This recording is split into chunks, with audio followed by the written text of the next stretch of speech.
you. Well, it falls to me as father of the bride to open the speeches. And of course, I've never done one of these before, so it's all a little nerve-wracking. But these days, if you're not sure about something, what do? You Google it, absolutely. So here we go then. The 10 Commandments, the aspiring and by now slightly perspiring father of the bride. What could possibly go wrong? Number 1. Apparently, I was supposed to prepare well in advance and take advice from trusted family and friends. So writing it last night, rewriting it this morning is not the way to go. Of course not. It's been written for nearly a week. And it's been well vetted.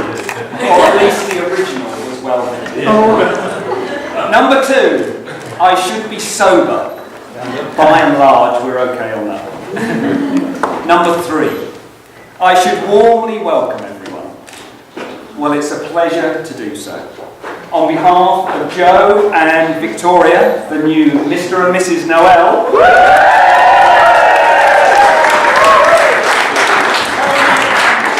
and Kathy and I, can I welcome you all on this wonderful occasion. Thank you for coming and for helping to make this such a special day. And we do hope that you all enjoy yourselves in these wonderful surroundings and with all that's to come later on today. Number 4. I should thank all those that have contributed to this special day. Well, indeed I should. First of all, can I actually thank Joe and Victoria, who've done an awful lot of the planning that's gone behind all of this. And also, again, to Kathy, Jackie, Tony, Paul, Rachel, Naomi, Matthew, all for your contributions. A special thank you also to Jeanette and also to Duncan for making the lovely cake, which you may not have seen yet, but is truly wonderful. And also to Sing Gospel for their wonderful contribution to the ceremony.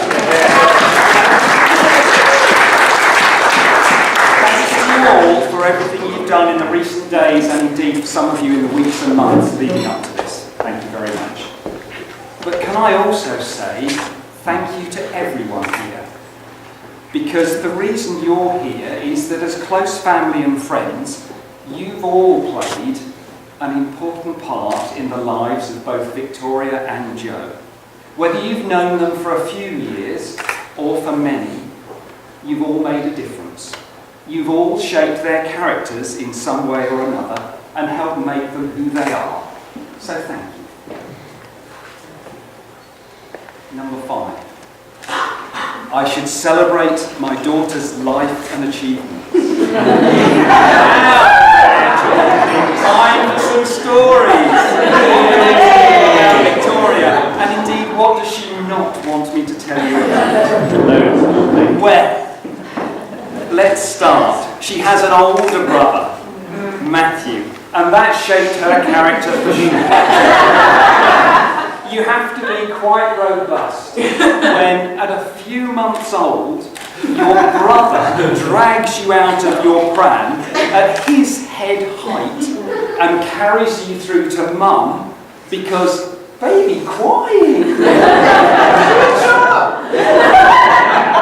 Then there was a time as a toddler when Matthew had clearly crossed the line once too often. Kathy and I watched spellbound as Victoria moved up behind Matthew, stuck her right arm out, formed up a fist, and just wound back. As she swept round, Kathy and I just had to shout a warning to Matthew. She was in for the kill.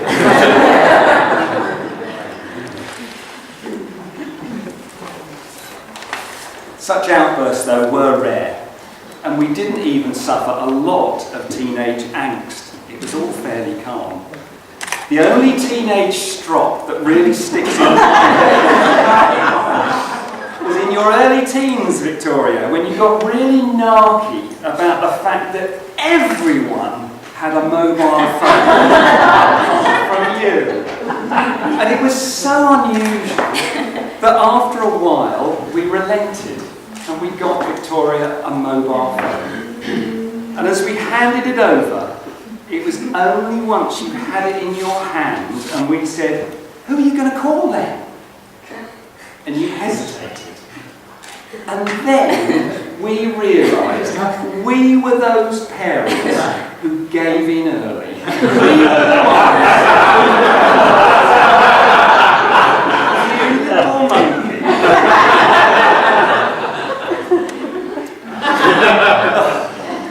As many of you will know, dance was a common theme all the way through Victoria's childhood. It was clearly something she loved and enjoyed. She progressed from early dance classes to actually teaching at a local dance school, and it seemed only reasonable when it came to choosing A-level subjects that dance should be included, but on the basis that we would drop that at AS level and focus on the proper subjects. Some qualifications to take into the world of growth. Of course, what actually happened was dance stayed in, maths got dropped. That led to dance and culture at Surrey University, and now the career that Victoria enjoys in the arts, working initially for the Central School of Ballet and now for the Arts Ed School. Well done, Victoria. Good call. Good job.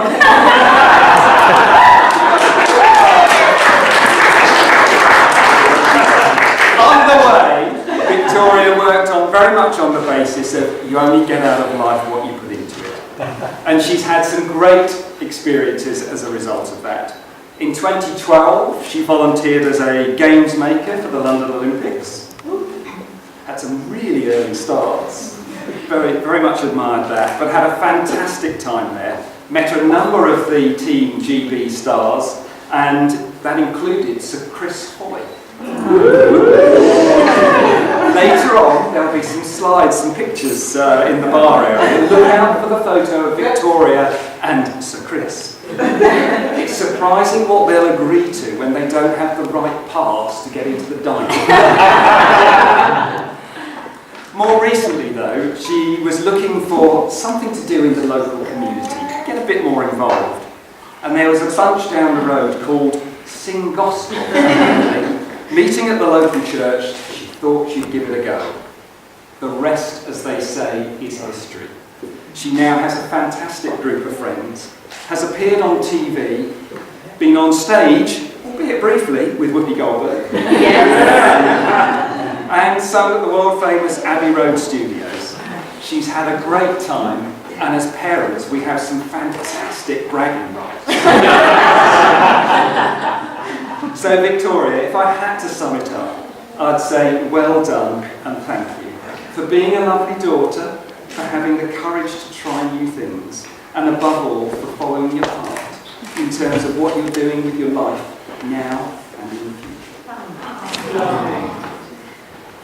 Number 6. It's starting to get tricky now. It says I should talk honestly about my feelings on this special day.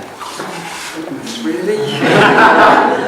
Seriously though, what do I need to say on a day like today when we're able to join in these celebrations as Victoria and Joe have declared their love for each other and made their commitments to spend their lives together?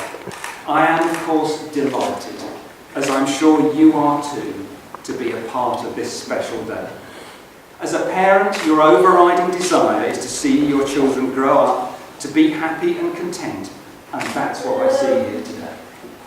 So, as Joe and Victoria set out on the next stage of their lives together, so I'm a very happy and proud parent, and I'm sure you share those feelings too. Number 7. I should tell her I love her, ideally more than once. That's in this speech over the last 27 years. I hope by now, Victoria, you've realised that I and we love you very much. We will always do so. What goes with that is that you will always be our child. We will always be your parent. So you'll always feel obliged to tidy up before we do. We'll get grumpy if you don't keep in touch. That's just part of the deal. But love you, we do. Be sure of that always. Number 8. I must now say, quotes, some warm and positive things about the groom. Brackets, however disappointing he may be. So that made me smile. Joe's managing one too, that's good. I think the relationship between the father and the boyfriend will be a tricky one. As a father, when you're introduced to the boyfriend, you're thinking two things. Is this the one? And is he good enough? At the same time, I'm sure the boyfriend is also thinking, how do I connect to this guy? Well, I'm not always so quick on picking up the social cues, but I'm now figuring that this is the one.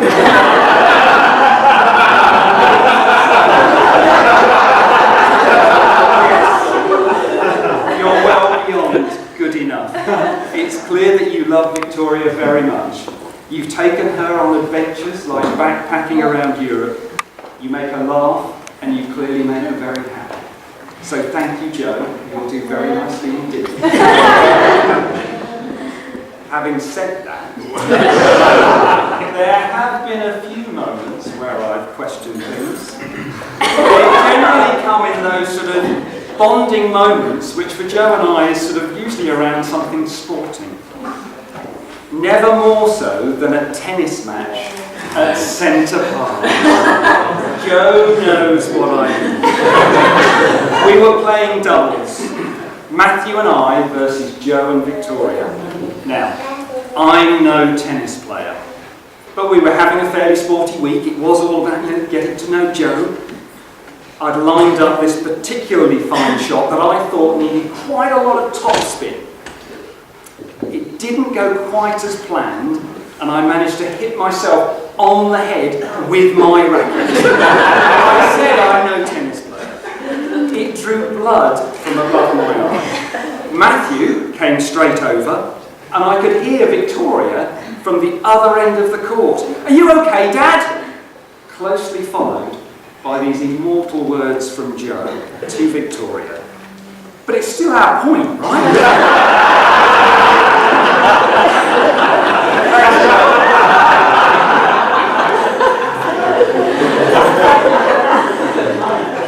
Number 9. The commandment is don't overstay your welcome. 10 minutes is enough. I should have put that one near at the beginning. But number 10. Propose a toast to the bride and groom. And it's my pleasure to do so. We're here today to celebrate the coming together of Joe and Victoria as Mr. and Mrs. Noel. Joe, Victoria, we wish you both a long and happy life together. It's a pleasure to be here today to celebrate that with you. Our love and best wishes to you both. To Joe and Victoria, the bride and groom.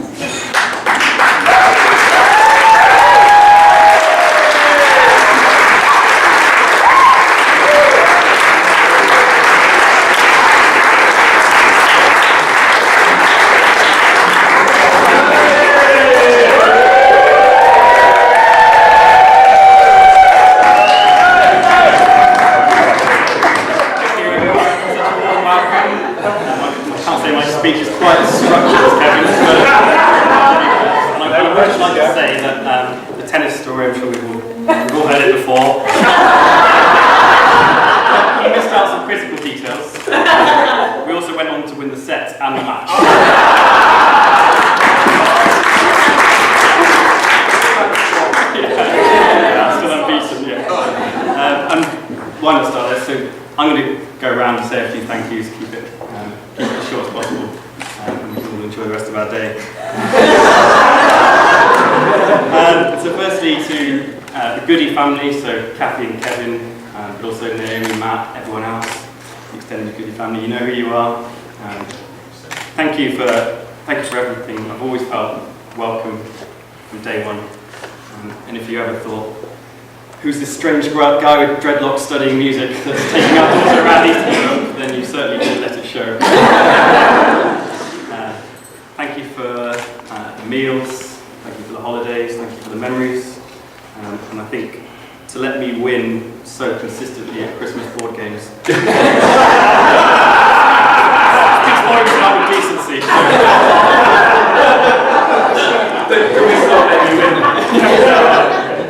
Thank you for your trust. To my parents, mum and dad, I think it's only in hindsight that you realise the sacrifices they've made to bring you up and to get you here. So, massive thank you for that, and thank you for all your work on the wedding, Dad, for your beautiful reading, and for being the, I'd say, the biggest crier on the day.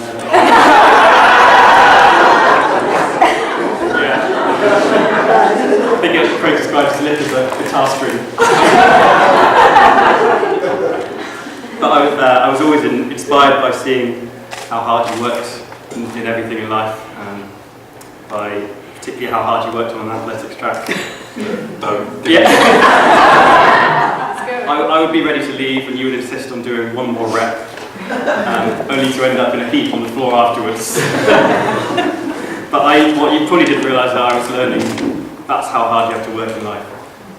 So you taught me to enjoy type 2 fun. Where it's only fun afterwards. Mum, thank you for your amazing work towards this wedding. Your enthusiasm has always been infectious. And I'd like to take everyone back to a time. It was about October sort of time. We just found this venue and we just fallen in love with it. We thought it was beautiful. We really wanted to get married here. And we were trying to sort out a date. We were looking at June sort of time. We were sorting out admin, registrars, money, all these kind of big, serious things. I get a text from Mum saying, these flowers will be flowering in June. I need to plant them now. Shall I plant them? I think I didn't respond. It's like wrong level of detail. But that is typical of the enthusiasm you've shown for this whole wedding. Every little detail of the little glass things that you picked out and showed us for about half an hour yesterday. Thank you. Rachel. So Rachel is my sister, and she is the creative force behind this whole wedding. She did the signs that you saw when you came in. She designed the centerpieces. She came around with spreadsheets and presentations. So we're massively, massively grateful for all the hard work you put in. Honestly, it means a lot. And it's not many people that have a curator for the Tate curating their wedding. So we're hugely proud to be grateful for that. Nanny and Papa, thank you for your hard work towards this beautiful cake. I'm sure you'll receive lots of thanks today, but you've been working on that for months. We know how hard it's been, we know how hard you've worked towards it, and we're massively grateful. Thank you. It was easy.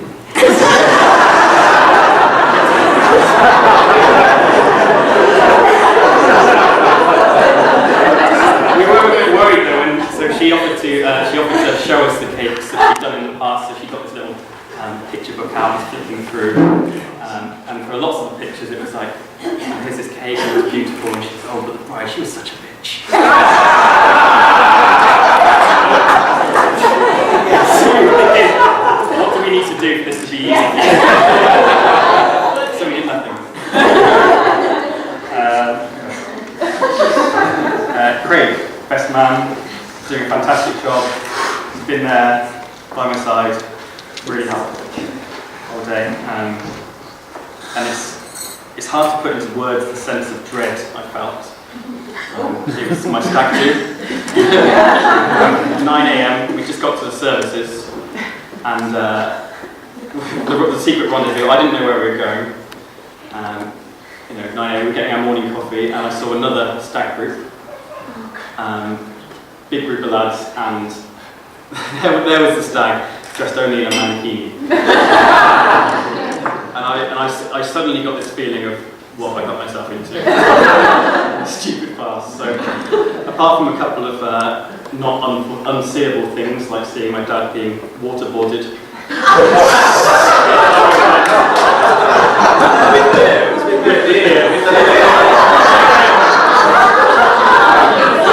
The full story of that is available on the quest. Also seeing Jerome performing a striptease for a nearby group of friends.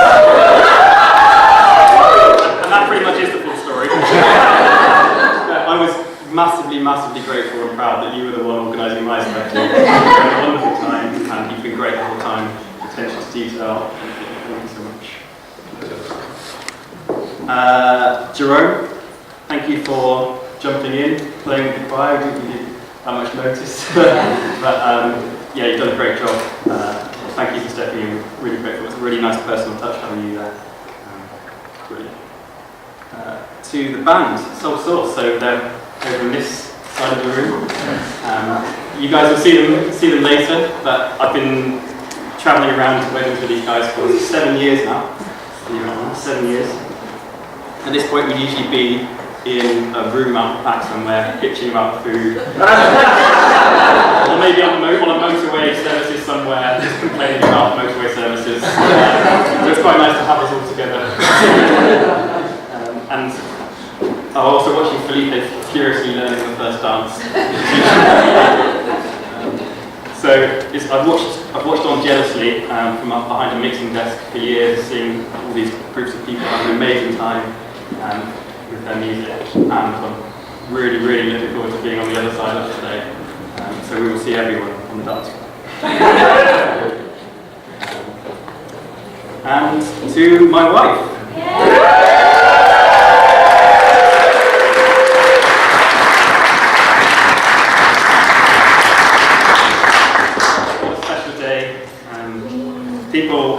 People often ask me, when did you know you were going to propose?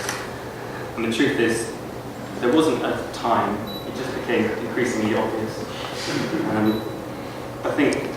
I don't believe that two people are made for each other. What I think is, you work together as a couple to build this something stronger, something more personal, something more tangible. And I think that's what we've done. We've got this relationship together that we didn't know how it was going to end, how it was going to end up, and here we are on the happiest day of our life. I'm completely off script. We shared life together, and I'm immensely proud to call you my wife. So here is to more happy memories. Here is to holidays, driving around, getting lost, looking for somewhere to camp. Here's to you warning me before I drink too much.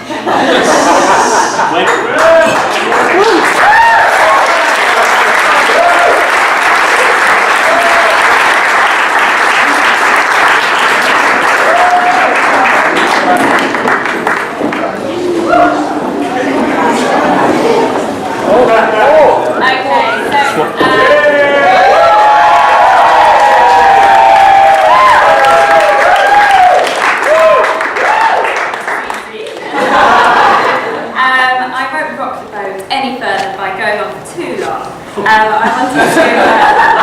wanted to say a few thanks and say my piece. So I'll start. Mum and Dad, sorry that you had to go through both mine and Matt's weddings within the space of 12 months.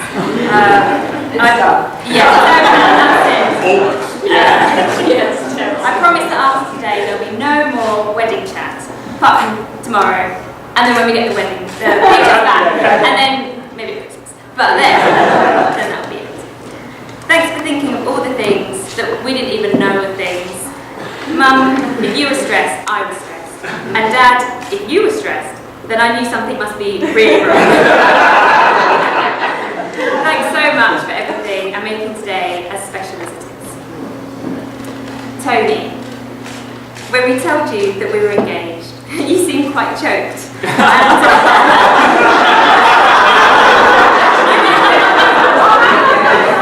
And it meant a lot to me to see how much it meant to you. And yeah, here we are again. Thank you for all your help over the years, for letting us live with you when we left uni for about a year, and then for all your help when you helped us to move out at the end of that year, and for all your help towards this wedding. Jackie, thank you for being so warm and welcoming. I always look forward to visiting you and Paul, and we always leave your home very happy and very full. Sorry for planning our wedding at the end of your summer holidays. I feel like it must have been a long wait.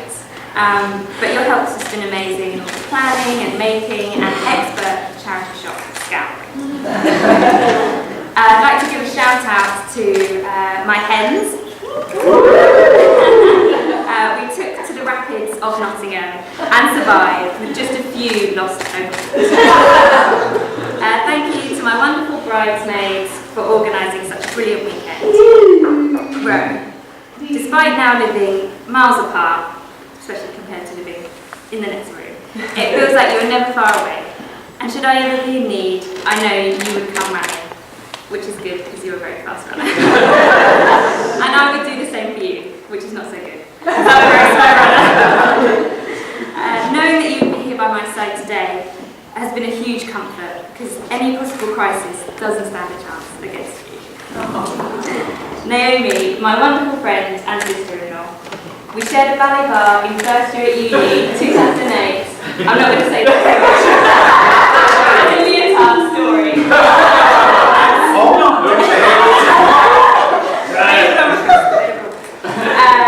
We shared a ballet bar and we share a family. Thank you for your first-hand wedding advice. It's been invaluable and your excitement has been infectious. And a quick shout out whilst we're here to Matt for all your help and your frank words of wisdom, like you won't mix a fan at the wedding. Katie, thank you for keeping my feet on the ground always and throughout this stressful process. You've always, I've had and you always make me laugh, and we just do ridiculous things that I love, like talking about all the things we're going to eat for lunch that coming week, or singing musical theatre songs on a packed busy train. Thanks to the choir, you mean so much to me as a collective, but also as individuals. To have you here today singing from the heart is really special. And in the song that the choir sang earlier today, Can't Help Falling in Love, the line, take my hand, take my whole life too, was pretty much the reason that I chose that song to come into. I just couldn't let that line go. It made the commitment of marriage seem so simple, so easy, so natural. And this is what marrying you has been. And I'm so glad when you started to say, was there a light bulb moment, that you said, no, not really, because I put, there was no light bulb moment. That's the moment I knew, I was like, oh no. That's the moment I knew. Over these 8 years together, we've just grown into it and grown together, and there seems no other way than marrying you. I just couldn't be happier. You're kind, you're funny, you're forgiving, you're incredibly talented, you're encouraging, and so much more. I feel so lucky to be your wife. And my final thanks goes to all of you here for joining us and sharing your love and support. So, there we go. I'd like to raise a toast.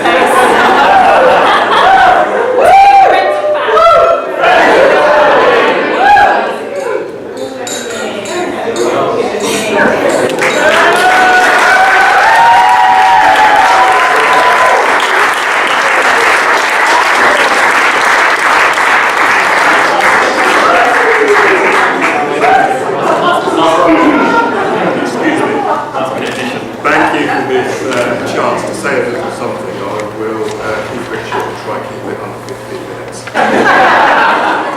Like Kevin, I spent my time in front of the computer this morning, and actually I'd like to share with you some correspondence we got. Dad, nice of you to offer to speak today. Actually, I don't remember. Anyway. A couple of things.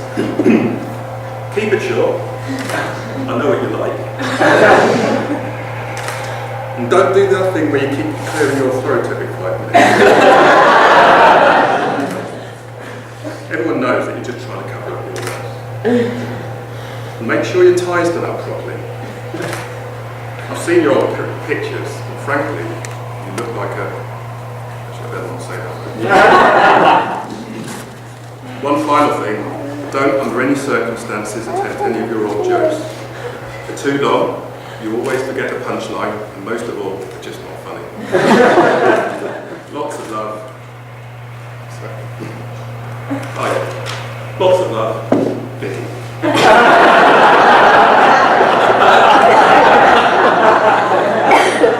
Just to be clear, obviously. On a more serious note, on behalf of Jackie, myself, the family north and south of the border, we'd like to first of all congratulate Joe and Vicky on their marriage today. We'd like to say how thrilled and delighted we are to welcome the new family. In fact, I'd like to start where I was reading Vicky a little bit of advice.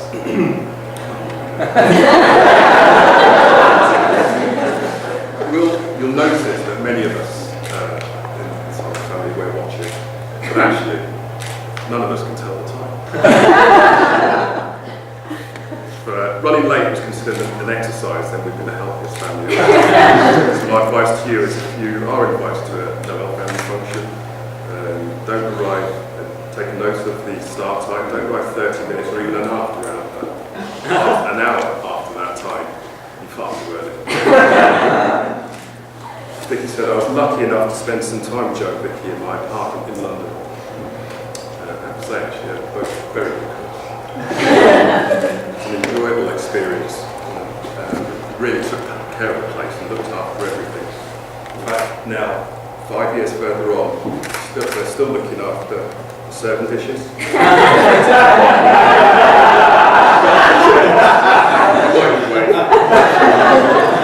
Well, that's fine, but I really do miss my plastic takeaway containers.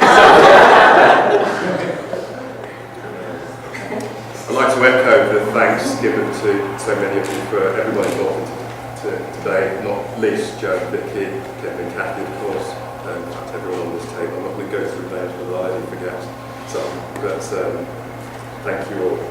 And of course we will be in for something of a musical extravaganza today, with music from the BB Collective, you know, featuring Mr. Joe Noel.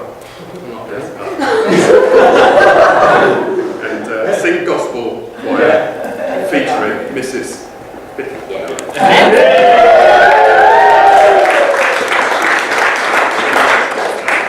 So I've heard a lot about BB Collective, so I'm really looking forward to you guys. And as we've all heard, Sing Gospel, just amazing. I feel I want to be part of your group. Every Thursday, acting. So if I can give a final nugget of advice, as time goes by, you may well lose track of the date that you first met. Not ideal. You may even be a little bit late with each other's birthdays. Unlikely, but let's hope it never happens. One thing you must never forget is the 1st of September. That, of course, as we all know, was the end of Transfer Day. I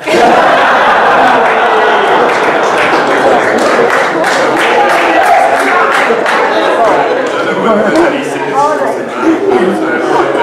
Is that you both made signings of top Premiership Canada.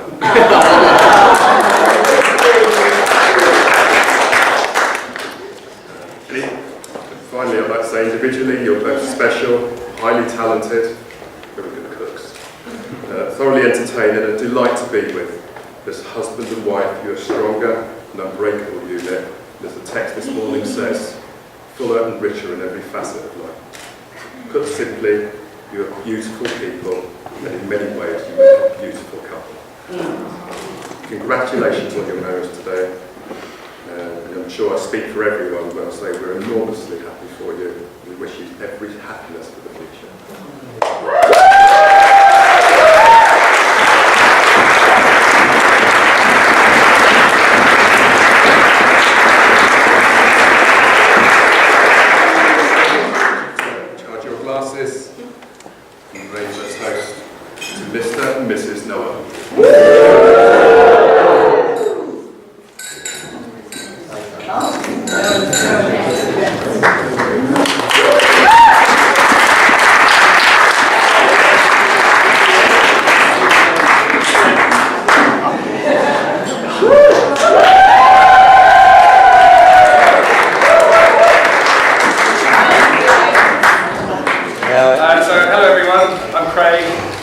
Dan.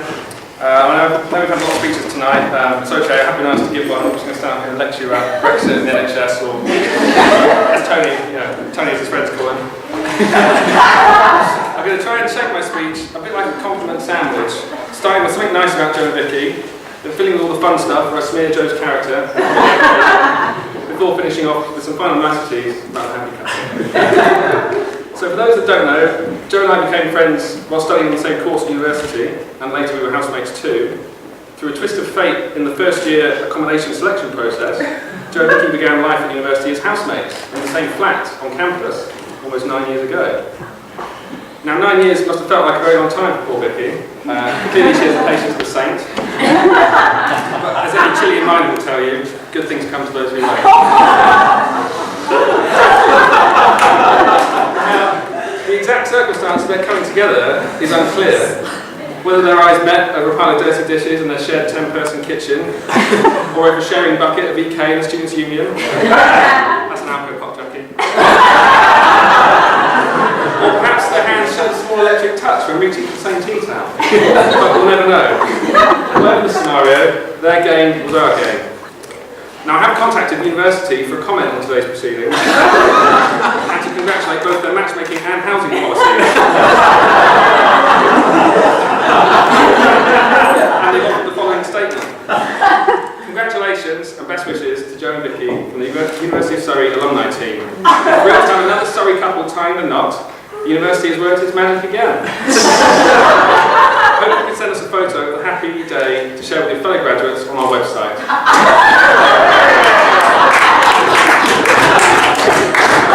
Hopefully Leo can help me out with that. Now, can I just take a moment to say how fantastic do Vicky and the bridesmaids all look today?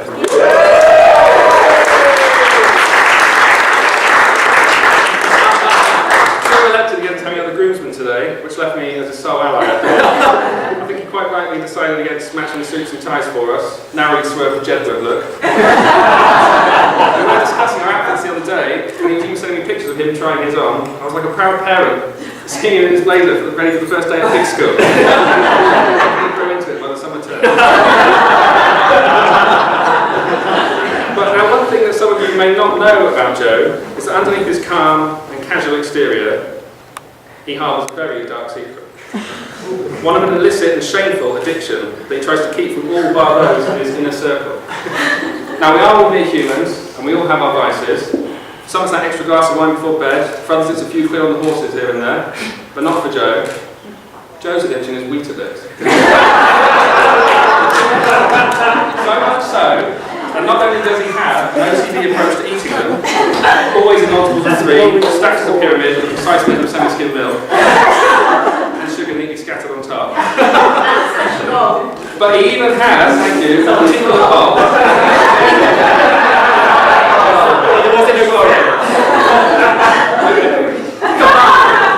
So specific is this bowl, which by the way is so shallow it's practically a saucer, and is now a discontinued model from IKEA. So specific is this bowl that he simply will not eat Weetabix from any other vessel. So just imagine his shock and horror when unpacking all of his possessions on the first day of university and realising that he'd forgotten to pack his beloved bowl. Wailing like Gollum when he lost the one ring.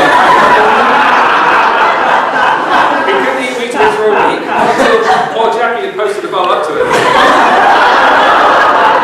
I'm not sure that even the pleasant surprise of meeting his new housemate Vicky softened that cushion. He left his prize bowl behind. But luckily for us, all's well that ends well. Except for Vicky, who's had to live with a cupboard full of IKEA sauce. It's called Joe's cupboard.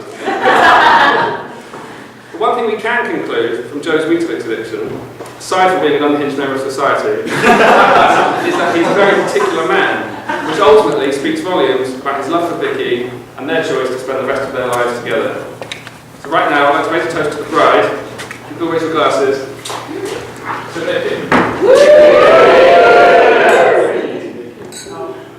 The top actually gives 3 toasts. So aside from the cereal aisle at its local Sainsbury's, another place you can often find Joe is sat down with his acoustic guitar. He's a very talented musician, something which his attention to detail and general fastidiousness have served him well with. I'm told that before going to university, to study music. He would spend hours practicing and gigging as a youth, and he also still plays solo gigs throughout the year these days too. To which, by the way, don't miss his set on the other stage later on. Vicky and I were the only ones at his last gig, but he did mention something about hoping to flog a few CDs for the honeymoon fund. But actually, that's not strictly true. As Tony alluded to, his last public performance was technically on the Stag Do back in July, where he managed to keep a large hen party very entertained one evening, whilst providing the accompaniment, playing the theme tune from the Full Monty. But yes,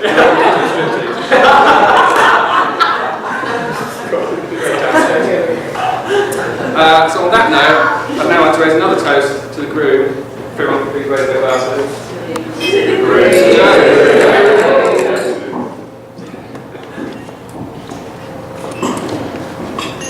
So, just getting back to the happy couple, we're now at the bottom layer of compliment sandwich. The course of true love has always been very straightforward in the case of Joe and Vicky. No great fallings out, no exclamations of "we were on a break," a la Ross from Friends, and never once a question mark on their commitment to each other. That is, of course, ignoring the 3 months that Joe spent largely unaccounted for in South America on his own. South American sabbaticals aside, that is exactly how I think love should be. Pure, simple, and uncomplicated. I've always found us to be an exemplary couple, one that I could look up to and admire, while most of us were bumbling our way through university, navigating a sea of hangovers, miscellaneous debauchery, and barely scraping a pass mark. I'm not sure by myself. Joe and Vicky excelled, each graduating with top marks and a soulmate on the side. So I'm going to start to wrap things up now. I know we're all keen to get lashed up. And those drinks from Vicky and Tony really cost us some valuable drinks. So.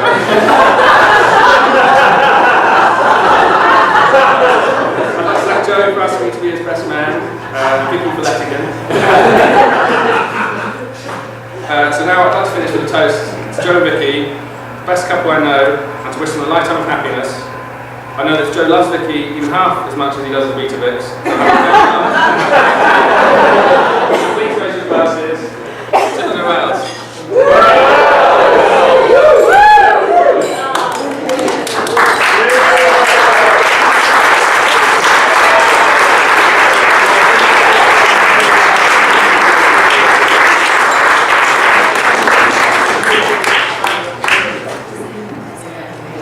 You can just chat amongst yourselves.